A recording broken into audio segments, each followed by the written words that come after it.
it's Sherry with Cowboy Country, and we are here with Gord Bamford at the Buckle in the Expo Center in Edmonton during CFR. Hi, Gord. Thanks so much for joining us. My pleasure. Thanks for having me. Thank you.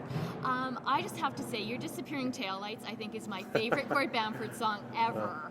It is just wonderful. Where did you get? Oh, thanks a lot. You co-wrote that. I did. We haven't played it live yet, so we're about to sound check it and go over it. But I grew up on Merle Haggard and Marty Robbins stuff. I really loved, and I was trying to figure out a way to get that on today's country radio, and it sounds like old country. Yeah, and it's something that we're not hearing much anymore. So I thought, I'm going to take a shot at this and put something out there that no one's hearing, and I actually co-wrote it with a guy named Roger Brown at Byron Hill from Nashville, and just it was perfect for me. It's exactly what I wanted to get, and it's doing well, really well so far. So thanks.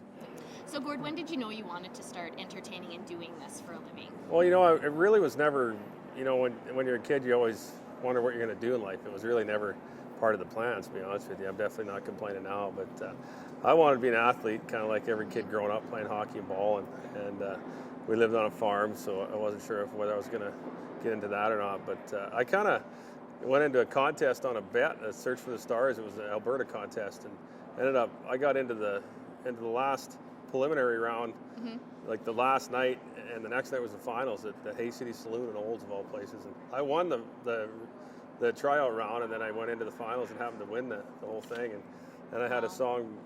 The winner got a song on radio at the time, which I'll never play for anybody anymore. But that's kind of how it started. Then I just put a band together and went on the road for quite a while, and stopped playing music for a couple of years. Went to my real job, so you can say, and just really had it. It was still in my blood. I wanted to explore more, and that's when I met Byron Hill in Nashville, and we put together the first record, God's Green Earth, that did quite well as a first record coming out, and then here we are today. It's kind of crazy, but I wouldn't trade it for the world now. No, it's interesting how things unfold. Hey, why country music? Well, I grew up with the Western heritage. My grandfather was a rodeo cowboy, and my family ranched and farmed and taught school, but I was always around it, and always a big fan of it. Since I was a little guy with Merle Haggard, the Waylon, Johnny Cash, then into the Garth Brooks era, and it just kind of fell into it, really. Yeah.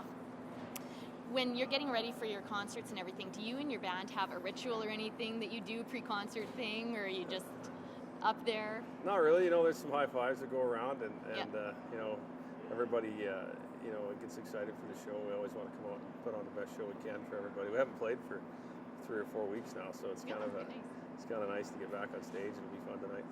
Do you prefer this type of a setting where you have, like, I don't want to say live because everything is, but where people are up dancing and mingling, or do you prefer the more concert setting where people have bought seats? And I like it all. You got to be able to adapt to any kind of show if you want to play lots, and obviously this is more of a party type atmosphere. For sure. We have different sets that we put together, so I mean I like I enjoy every aspect of it. Probably as a songwriter, as a performer, the Softseat venues are always nice because you can really connect with everybody.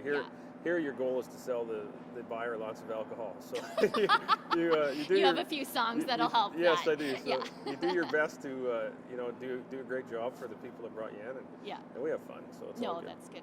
Do you find when you're in a setting like this that you have certain songs that get people going a little bit more than definitely, yeah. than normal? Absolutely. I mean, you got to pick your sets right. I mean, it's not a ballad heavy show, that's for sure. And we pull out some stuff that I grew up on, and some old rock and roll stuff that surprised people, and fortunately for us, I've written lots of songs that people can relate to, whether it be family or just having fun. So it's a really good fit for these kind of events for us, and hopefully it works well for Northlands as well. Yeah, no, that's good. Do you, of all the songs you have, do you have a signature song that you would say that's my song? Something I do actually, and it was probably the lowest charting song we ever had, although it still charted well. It's "Drinking Buddy" seems to be at these things that everybody really loves. As far as the party atmosphere, and the young girls really buy the tank tops. But on a Softseat show, I mean, my daughter's Father's been a real popular song. Little Guy, obviously. But then there's Put Some Alcohol on It, and all that sort of stuff. But Isn't Friday Yet's been a big anthem song for us. And it is Friday. It is Friday. It's time to go. Perfect. It's time to go. And how is everything going with that new CD? Is it Friday That's yet? going great. Yeah. This is the first major label deal I've been a part of with Sony, and it's a great partnership, and definitely has elevated us to the next level, and hopefully that continues. Yeah, for sure. What would you say to date in your career has been your biggest accomplishment?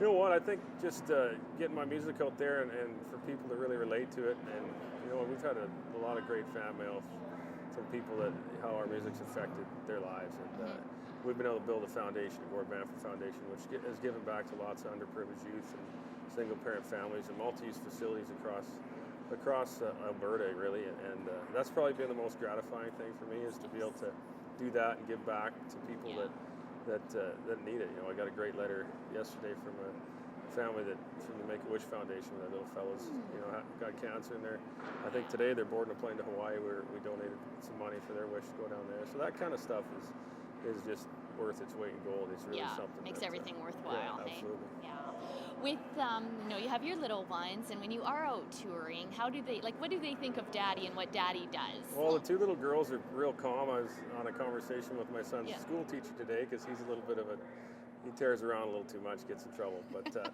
that's being a kid.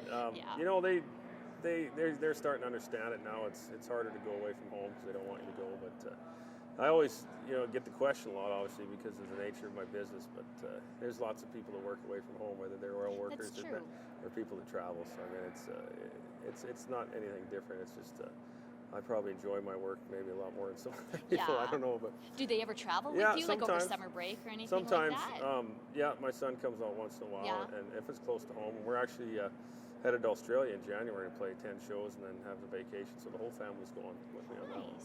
Do you have any family that's still back in Australia? Yeah, my dad lives there still, okay. and I haven't seen him in 18 years. He's never met my kids, so it's going to be a bit of a. That's going to be amazing. That's going to be amazing.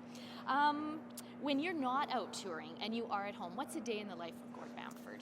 Well, right now it's hunting season, so I'm doing lots of that. But it's just lots of family time. My son's playing hockey. My daughters are in dance, and my wife deserves a little bit of my time too. So it's a lot of being a dad and a husband. That's really what it's all about now for me. And the extracurricular activities with the friends kind of have to suffer, but that's fine.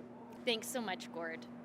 I just want to thank Gord Bamford for making some time for us here this afternoon while he's getting ready to set up at the Buckle during the Canadian Finals Rodeo. Be sure to get your copy of his new CD, Is It Friday Yet? And you should be able to find that everywhere that CDs are sold.